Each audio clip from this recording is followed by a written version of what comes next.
Alléluia. L'expression, c'est ceindre ses reins. Alors, j'ai dit à des amis, je vais prêcher sur Saint-Terrain. On me dit quoi, Saint-Terrain? C'est qui Saint-Terrain? Saint-Thérèse, Saint-Terrain? Non, ceindre ses reins. Vous avez déjà entendu? Saignez vos reins, saignons nos reins. Saint-Terrain, c'est quelque chose qui parcourt la parole de Dieu, de la Genèse et même dans le Nouveau Testament. Alléluia. Qui ne connaît pas du tout? Ah, il y a quelques courageux. Alléluia. Eh bien, on va le voir ensemble. Qu'est-ce que cette phrase veut bien vouloir dire? Un des synonymes pour ceindre, c'est un verbe, c'est d'entourer, de cercler, et ceint, ça vient de ceinturer. C'est comme une ceinture. Ceinture terrain, on pourrait dire.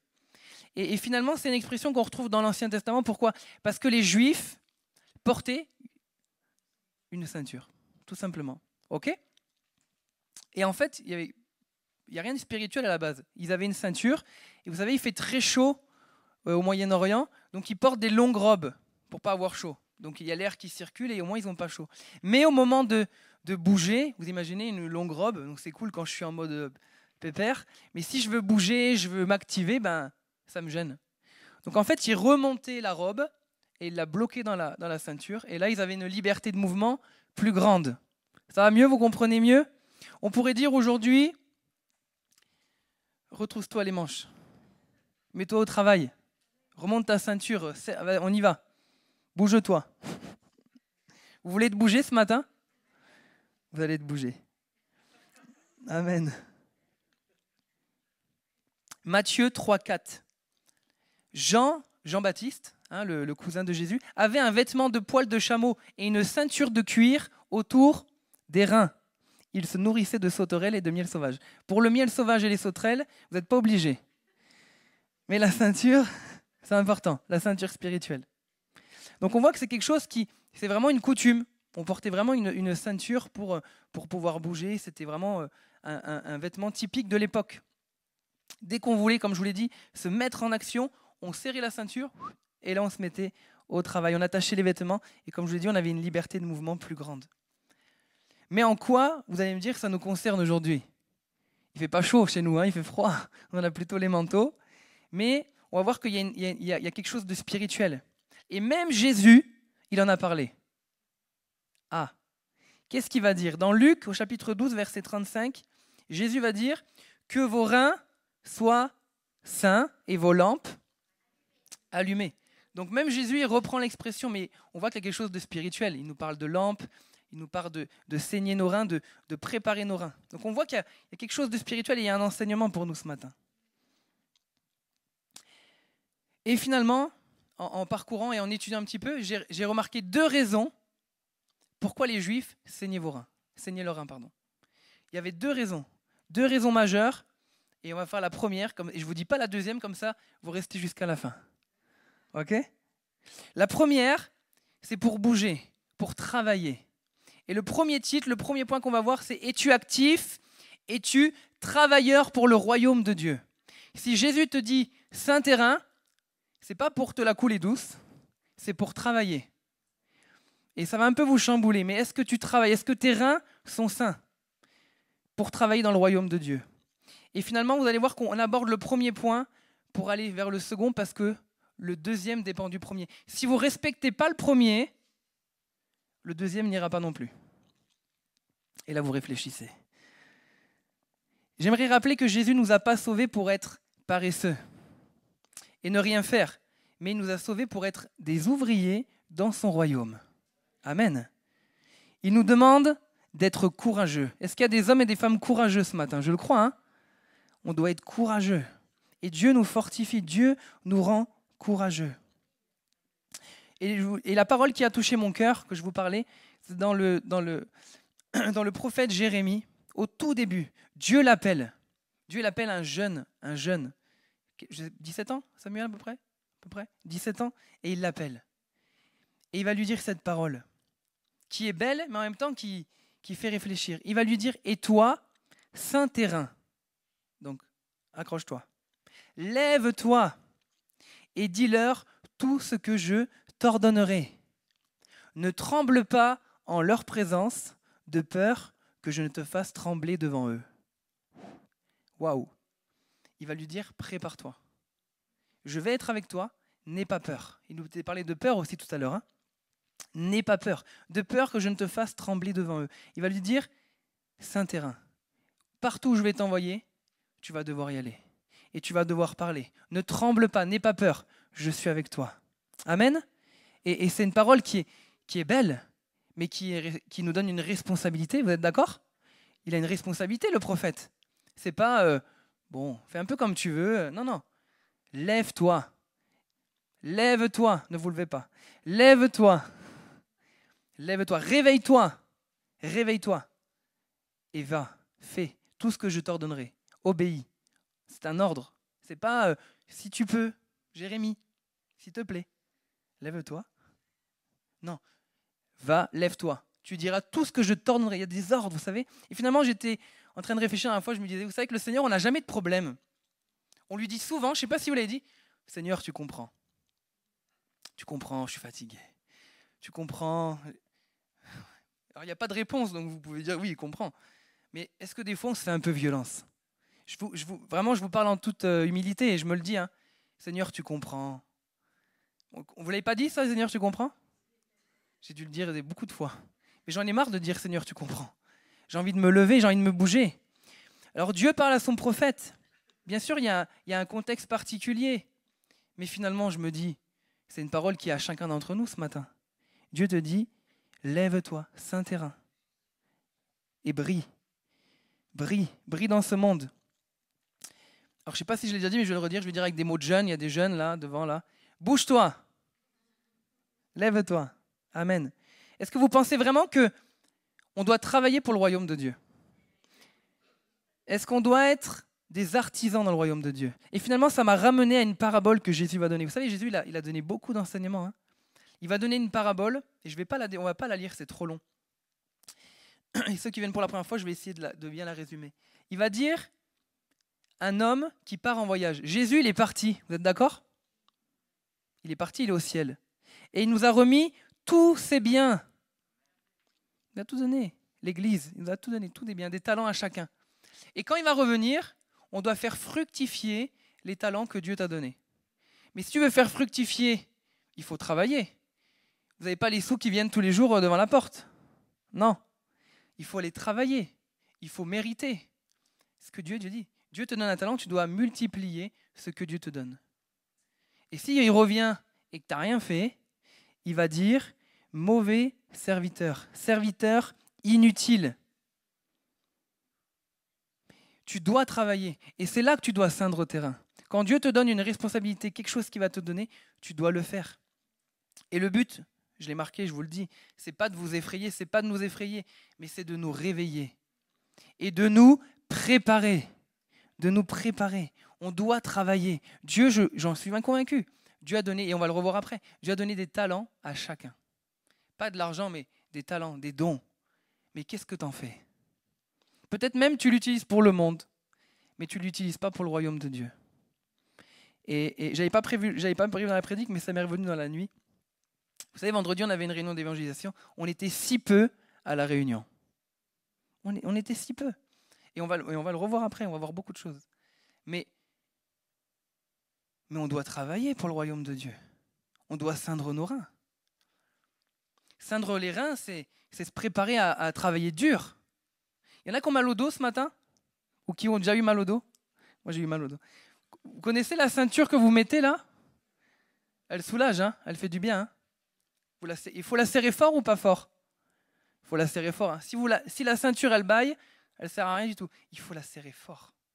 Parce qu'on veut qu'elle nous protège. En même temps, elle protège le dos et elle nous soutient, cette ceinture-là. Et finalement, ça m'amène à mon point dans le point. Donc on est toujours dans le travail. Mais vous savez, quand on se met en œuvre pour le royaume de Dieu, il y en a un qui ne veut pas. Et il faut le dire. Qui ne veut pas que vous travaillez? C'est pas Samuel.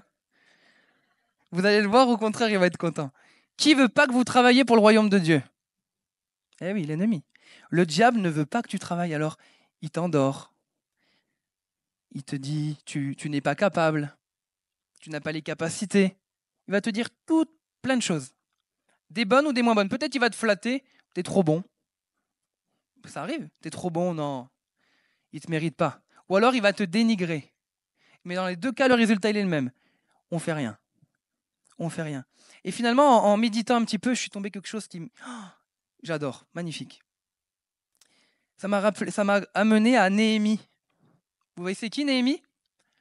Dans l'Ancien Testament, ils vont être déportés, ils vont revenir à Jérusalem, et Jérusalem, il est détruit. La muraille, détruite. Et Néhémie, il est pas paresseux, lui. Lui, il est vaillant, il aime Jérusalem, il a envie. Et qu'est-ce qu'il va faire?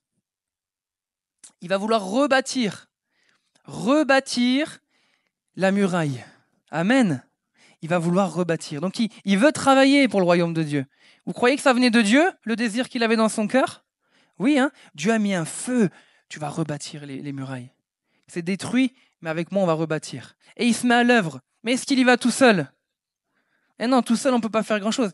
Il va contaminer, on va dire, les Juifs. Et ils vont se mettre au travail. Et ils vont avancer.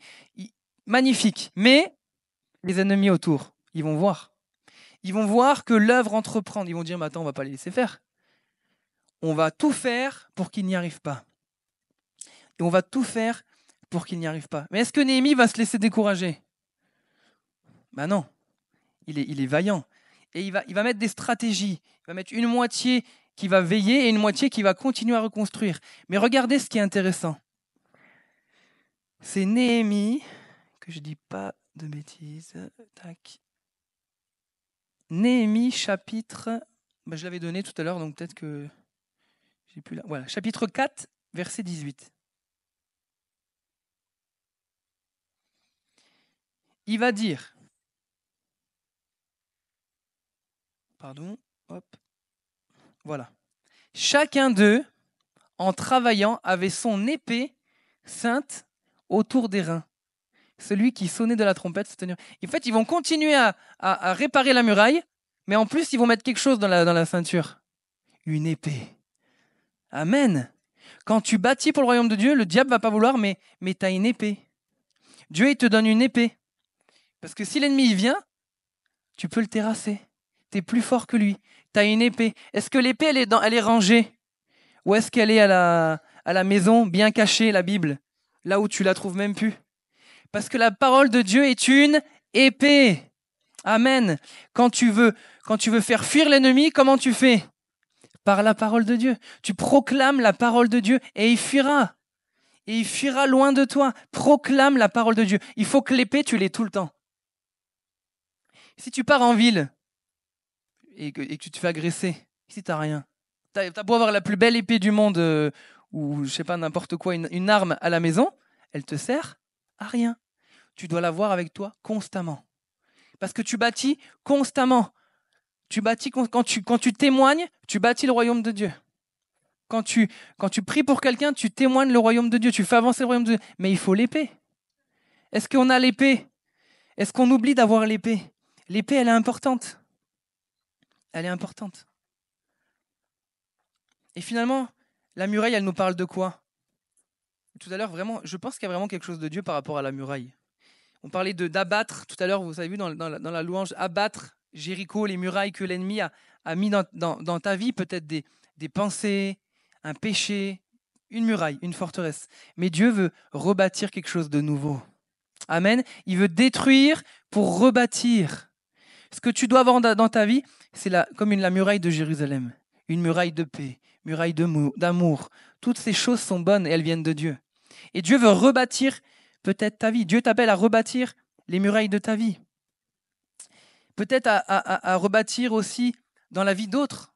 Peut-être tu as un ministère pour aider les autres. Peut-être Dieu t'appelle à avoir de la compassion pour les autres et Dieu t'appelle à rebâtir dans la vie des autres avec eux, de les aider. De les aider. Et finalement, Jérusalem, c'est l'image de qui?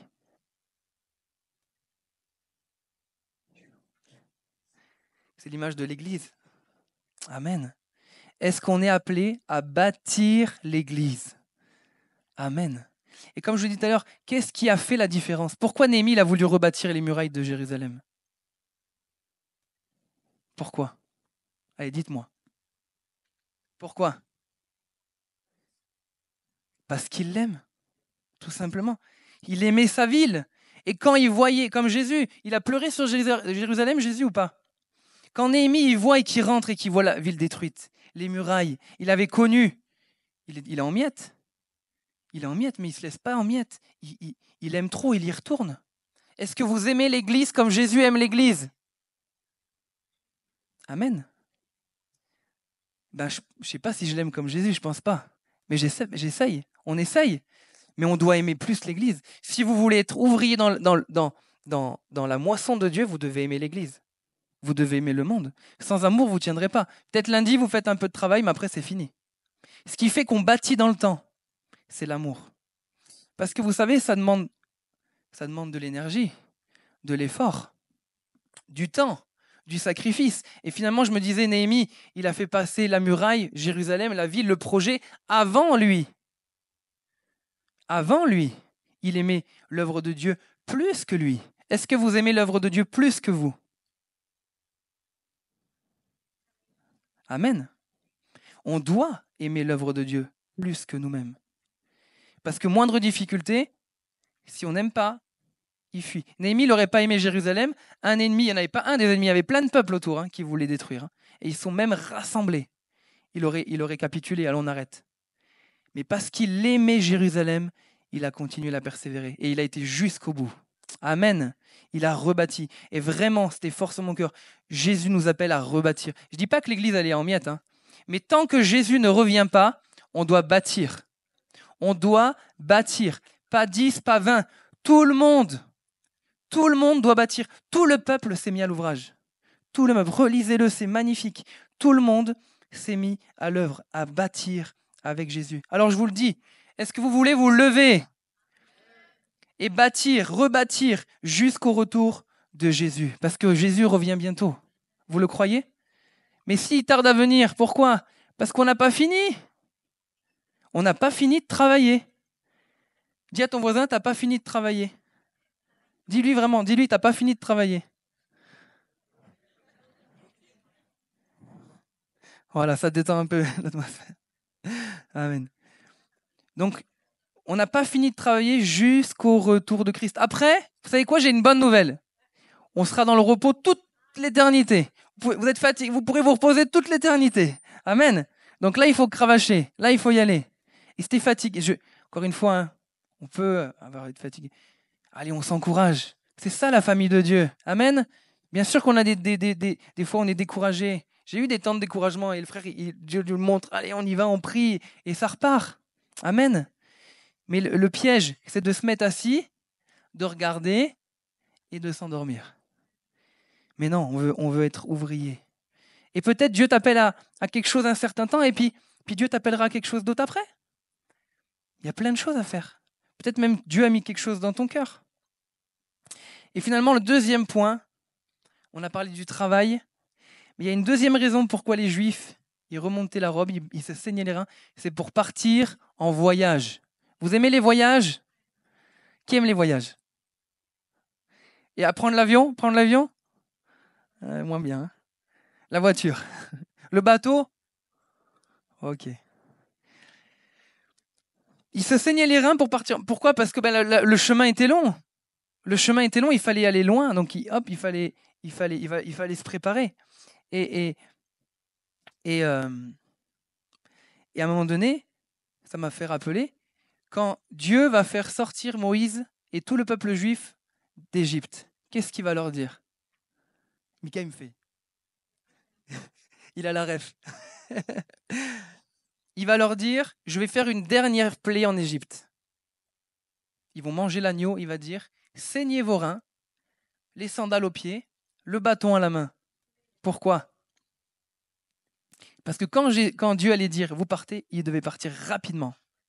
Et même les Égyptiens, ils les ont poussés dehors, je relisais encore. Ils ont poussé dehors. Préparez-vous. C'est pas marqué, j'ai regardé. Je sais pas s'ils savaient vraiment. Peut-être qu'ils ne savaient pas. Dieu, à un moment donné, il a dit, c'est maintenant, il faut partir. Préparez-vous. C'était pas, bon, on mange tranquille, le bâton, la valise n'est pas faite et tout. Non, il fallait être prêt. Il fallait être prêt. Quand vous partez en voyage, vous préparez longtemps la valise avant ou pas? Non, à l'arrache? Moi, je suis pareil. Mais là, il faut être prêt. Est-ce que ta valise est prête? Est-ce que tout est prêt? Parce que Jésus revient. Tu sais pas quand.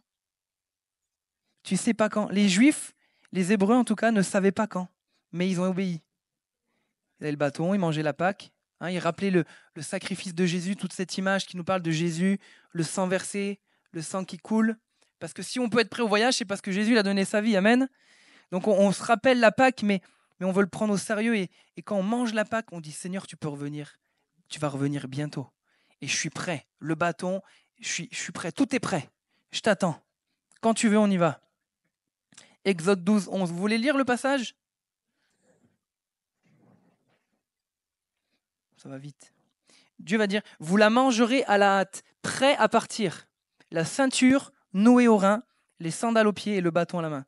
Ce sera la Pâque que l'on célébrera en l'honneur de l'Éternel. Je parcourrai l'Égypte cette nuit-là et je frapperai tout premier-né dans le pays, hommes et bêtes, et que j'exercerai ainsi mes jugements contre les dieux de l'Égypte. Je suis l'Éternel. Amen. Et vous comprenez pourquoi j'ai mis le deuxième point avant le premier? Parce que si tes reins ne sont pas sains pour travailler, ils ne sont pas plus pour partir en voyage. Tu peux pas être prêt au voyage et pas être prêt à travailler, ça marche pas. C'est ou tout ou rien.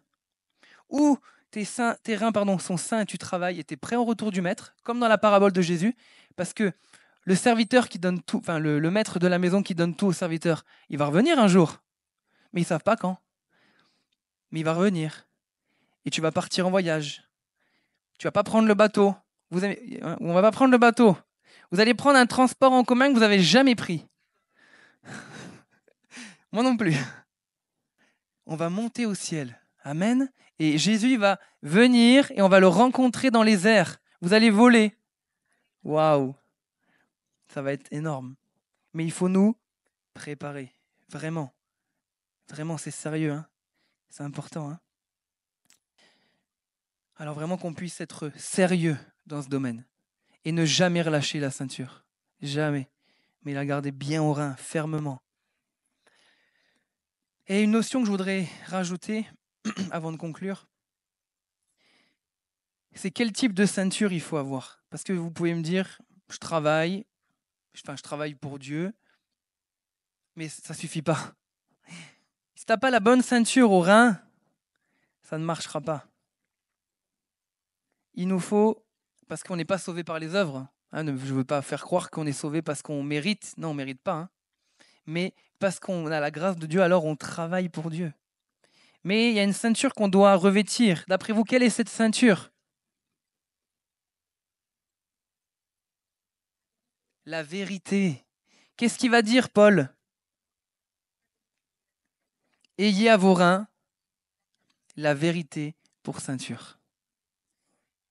Si tu as une autre ceinture, si tu t'appuies, parce que finalement, quand tu travailles, la ceinture, on a parlé, hein, elle nous aide.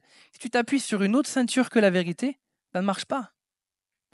Si tu t'appuies, je sais pas, sur toi, ta famille, bref, ça peut être plein de bonnes choses en fait, ou pas, que tu t'appuies pour travailler pour Dieu. Mais si c'est pas la ceinture de la vérité, ça marche pas. C'est la vérité pour ceinture. Tu ne peux, j'ai marqué, avoir aucune ceinture autour de la taille, à part celle de la vérité. C'est qui la vérité? C'est Jésus. Est-ce qu'on peut dire Jésus? Amen. La vérité, c'est Jésus. Il a dit, je suis le chemin, la vérité et la vie. Amen. C'est Jésus que tu dois avoir autour des reins. C'est lui qui t'amène dans la vérité. C'est lui qui te justifie. Et finalement, le pan de la robe, c'est sur lui que tu l'appuies. C'est lui qui tient tout. Et tout à l'heure, on parlait vous savez, de douleur lombaire. Quand on a mal au dos, on met la ceinture, hop, on la serre bien, on rentre un peu le ventre. Il faut bien rentrer le ventre. Sinon, ça ne marche pas.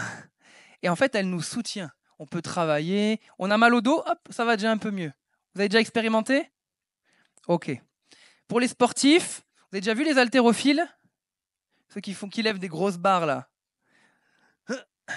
Qu'est-ce qu'ils ont autour des reins? Des lombaires? Une ceinture. Mais ils la serrent à fond.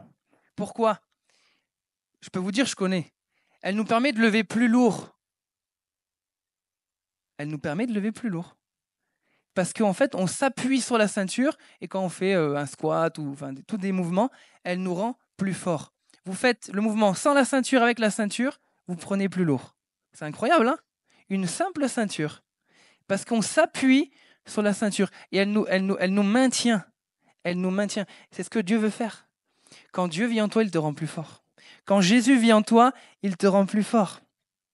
On parlait de douleur. Quand Christ est avec toi, il porte tes douleurs avec toi. Amen. Et peut-être c'est une invitation pour quelqu'un. Revêt la ceinture de Christ ce matin. Abandonne tes ceintures, tes vieilles ceintures, et prends la ceinture de la vérité, celle qui ne passera jamais, celle qui ne t'abandonnera jamais, et celle qui maintient fermement ta vie. Fermement. Amen. Alléluia. Dylan, si tu peux revenir. J'aimerais conclure avec un petit rappel de tout ce qu'on a vu.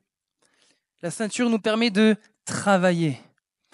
Et Jésus va dire, priez le maître de la moisson, on l'a vu avec les jeunes dans Matthieu, parce que la moisson est grande. Il y a beaucoup de travail, mes amis. Il y a beaucoup de travail. Mais comme Samuel l'a rappelé, mais des tonnes de fois, et je n'en ai même pas parlé. Combien viennent demander à travailler dans le champ? Et j'imaginais Samuel comme Néhémie ce matin. Vous voyez, celui qui essaye d'arranger, de rebâtir notre église ou de bâtir, de faire quelque chose de bien, de mettre tout son cœur. Mais il y a tellement peu d'ouvriers parfois. On ne peut pas être au four, ça va très bien l'expression, on ne peut pas être au four et au moulin. Il nous faut des ouvriers. Il nous faut des ouvriers. Et c'est important. Et je crois vraiment, mais vraiment, je crois que c'est vraiment fort sur mon cœur et que ça vient vraiment de Dieu. Il faut vraiment, mes amis, et je me mets dedans, qu'on se retrousse les manches. Je vais dire l'expression moderne, qu'on se retrousse les manches. On est trop en mode tranquille. Il faut se réveiller parce que Jésus revient bientôt. Jésus revient bientôt. Et finalement, ça nous amène au deuxième point, c'est qu'on part bientôt pour un long voyage. Enfin, un long voyage, je ne sais pas. La Bible dit en un instant, on va être changé, transporté dans les airs. Waouh, ça va être glorieux, hein? Mais il nous faut nous préparer. Préparons-nous.